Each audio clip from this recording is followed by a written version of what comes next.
எதுவுமே தேவையில்லை. கோடி கோடியாக ஒருத்தங்க போய் பணம் கொடுக்கும்போது கூட எனக்கு பணம் தேவையில்லை, கோடி கோடியாக நாமம் சொல்லுங்கள், அதுதான் எனக்கு வேணும். அந்த நாமம் வந்து உங்களையும் காப்பாற்று, என்னுடைய பணி தந்தையின் பணியும் வழிநடத்தும்னு சொன்னாங்க. பெரிய உதவியாக இருக்குன்னு சொன்னாங்க. அதே மாதிரி தான் இன்றைக்கி நான் எதுவுமே செய்யலை. ஆனால் சாமியே வந்து நாமத்தை நடத்தி கொடுத்து நான் எல்லா இடமும் எங்கெல்லாம் நான் நாமம் சொல்லப்படுகிறதோ அங்கெல்லாம் நான் இருப்பேங்கிற மாதிரி உணர்த்துனாங்க. ரொம்ப சந்தோஷம். இப்போ என் பொண்ணு கூட நார்மலான மாதிரி எனக்கு ஃபீல் பண்ணுறேன்.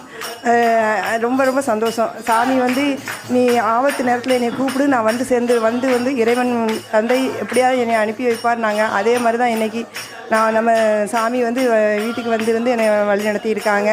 அதே மாதிரி சாமி நாங்கள் நேரில் பார்க்கலைங்கிற வருத்தம் எங்களுக்கு ரொம்ப இருந்தது. யோகி நாம் வந்து பார்க்க முடியல, திருவண்ணாமலைக்கு போக முடியல, பார்க்க முடியலைங்கிற வருத்தம் இருந்தது. ஆனால் நாங்கள் என்றைக்கெல்லாம் அதை ஃபீல் பண்ணுறோமோ அன்றைக்கெல்லாம் வந்து காணிமட சாமி வந்து தரிசனம் கொடுத்துருவாங்க. ஸோ அப்போ அவரோட